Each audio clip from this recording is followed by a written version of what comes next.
So we've seen Land Cruiser bakkies in and around Joburg every day, every hour, but I found one that is quite unique. In fact, this one here is a 6x6 Tac 6, built by the guys at Armamax. In fact, I know them quite well for building armored vehicles, but it turns out they do a little more than just armored vehicles, and this is an example of one of them.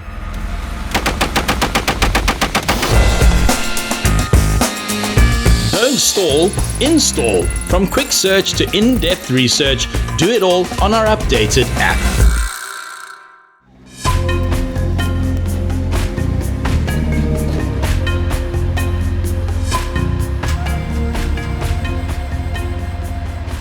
All I need to do is call Michael to join me to tell me a little more about this. Michael, how's it? Lekker, bro. Oh, where does this idea come from? A Tac 6 with a big chassis, and there's so much going on. Where does the idea come from? Okay, so we actually built this car for the military. The idea is we needed to build something that can go anywhere, carry a big load so we can take 7 tons, be able to fit anything to it, so it's a multi-role, so whatever you want basically. You can fit a gun to it, you can make it a fire engine, you can carry water, you can carry fuel. Did you say 7 tons? 7-ton GVM, yeah.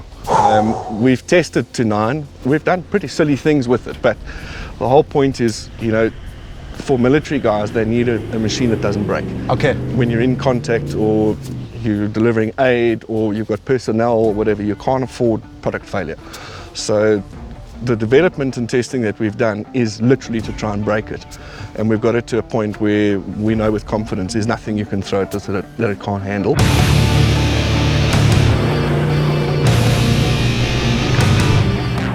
Think of having 6 people on it with a cannon or a turret or a mortar or whatever the case is.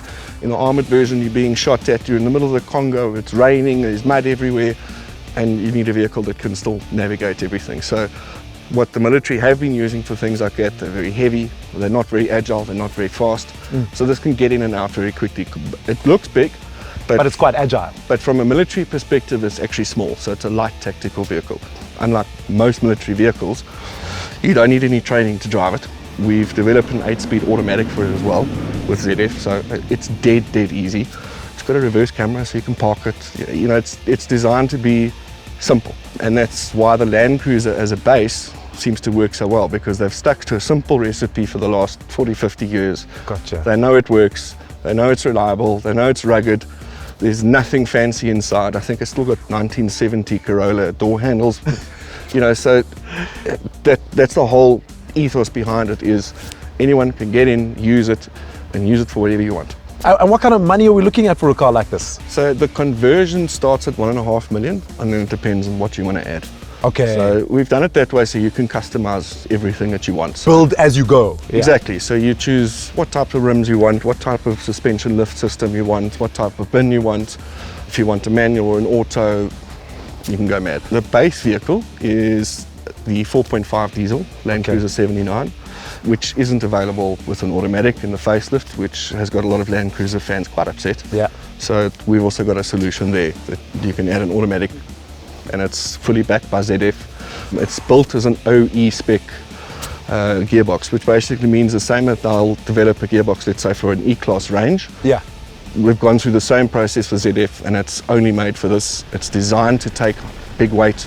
It's designed to run on road very comfortably. You'll feel when you drive it. It's not like driving any other Land Cruiser, because it's just not any other Land Cruiser. But it's simple, it's easy, it's yeah. I want to see this for myself. Come, let's go for a drive, boss. Let's do this. Let's go. Let's do this.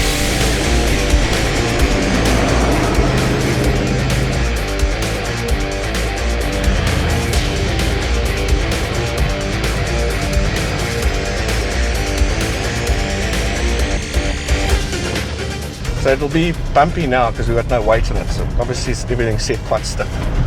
So it drives better with the massive weight at the back. Yeah. And then what did you do in terms of suspension on the car, modifications wise? So we kept a lot of the standard stuff. Yeah. The reason for that is just serviceability is much easier. So you could pretty much service it in the field with stuff you can buy from Toyota. Yeah. Or from Dana, which is a massive supplier of off-road parts. We have put a heavy-duty suspension system in, so the shocks and the coils and that have been changed. And then we've got heavy-duty leaf springs in the back, but they're the standard length of what the normal leaf springs would be, so Okay. it can take big weight. So we could go with like a strut system and coils in the back, but then you're not going to carry the weight. Oh, I see. Okay. But as soon as you add weight, it's like Becomes being in smooth. a road car. Yeah. Even on this stuff, it's bouncy, but it's not like if you drive a normal Land Cruiser bakkie, it's just that thing does this everywhere. Oh, this is soft. Yo, I'm mad impressed with this car. Hey, off-road capabilities on point. Yeah. And it's built with a Tiptronic, so basically it mirrors any Tiptronic box. So you can shift it up and down manually as well if you want to. There's a sports drive.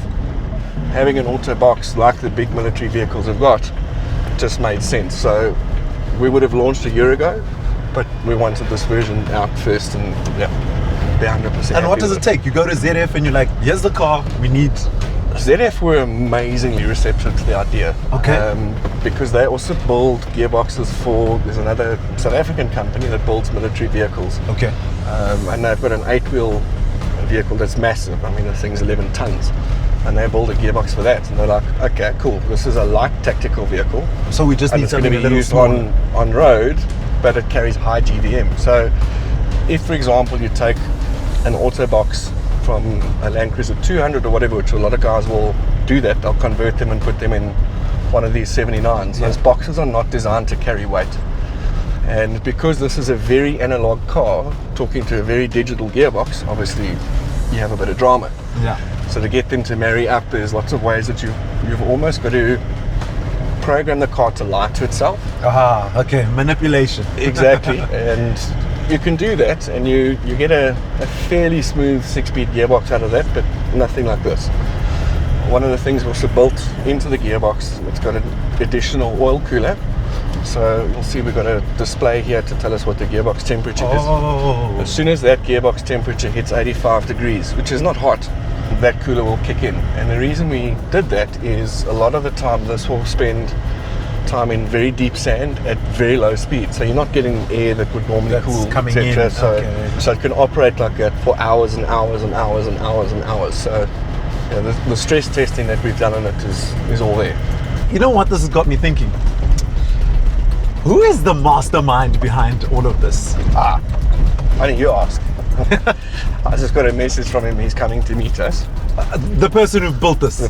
The person who came up with the idea originally and started, what we now have here. Yeah, what snowballed into this? Yes, his name's Hansie. So he says I must drop you here at the gate, Okay, lekker. and then he'll meet me on the trail. All right, okay. I can't wait to meet Hansie. Good luck. Catch you later, dude. This is gonna be interesting.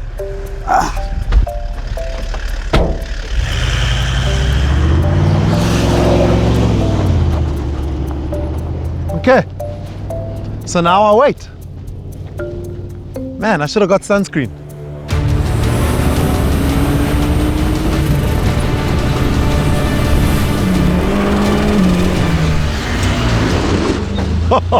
You Hansie? Yes, Jacob. Jacob, Hey, pleased to meet the you. crazy man. They It's say a so. pleasure to meet you. Okay, hier gaat ons.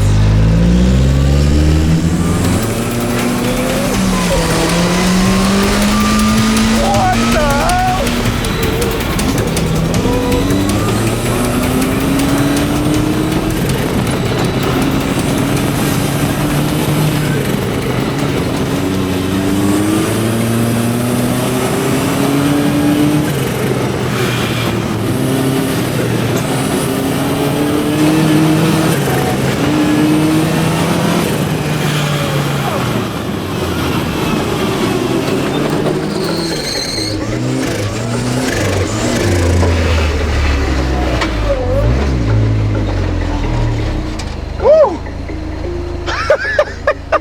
I see you met Hansie.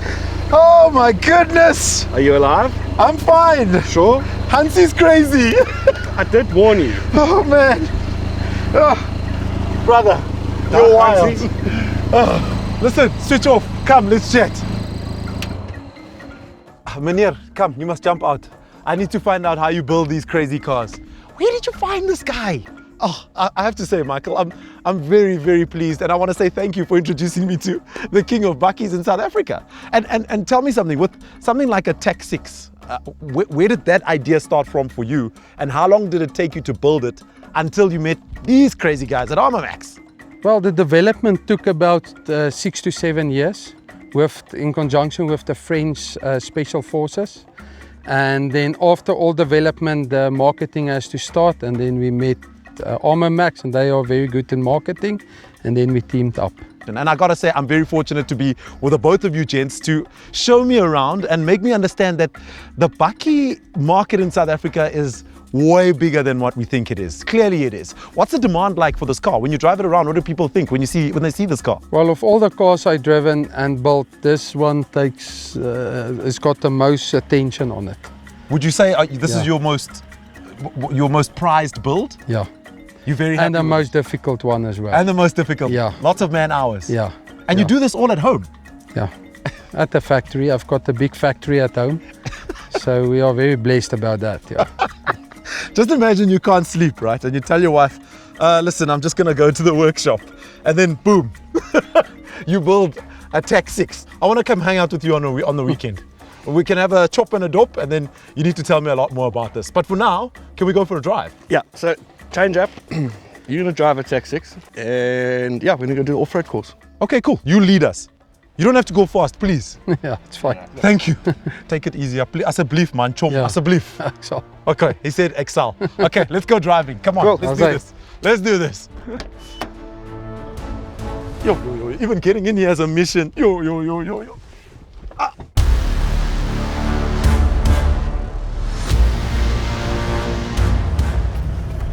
Okay, here are some numbers that you need to know about the 6x6 Land Cruiser.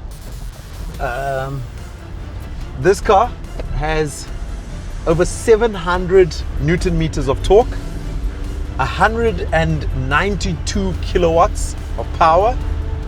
The fuel tank of this car is around 310 liters. If you want to buy this car with additional fuel capacity, which doesn't affect this car at all, you can get it up to 610 liters. That's a lot. So this one, in terms of how much kilometers I can get, you're looking at 2,000 kilometers in a full tank, which is 310 liters. And to fill this car up, it's a little over 7,000 Rand. Oh, that's scary numbers. That's like a fuel bill for 3 months for some people. I.e., that's me. It's so cool. I like the fact that this is a home-built bakkie. You don't see this every day.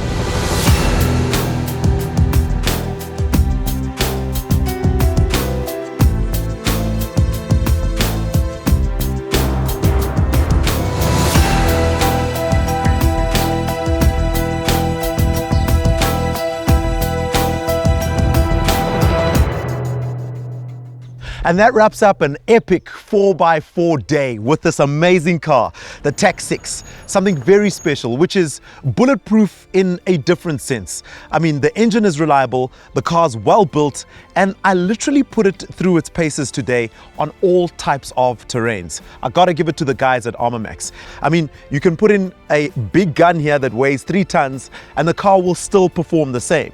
Man, this encapsulates real South African blood, sweat and tears to show what a real bakkie can do. Today has been a very memorable one. So don't forget to subscribe and follow the links and do what you always do. My name is Jacob Mushukwa. It's been an absolute pleasure. Woo!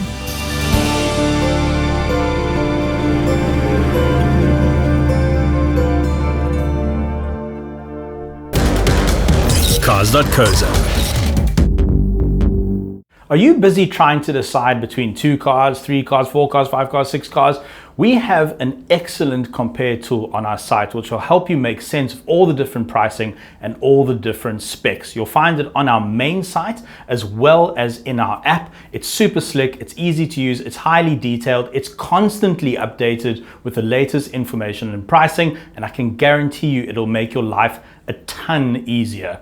Check it out on our website, link in the description below.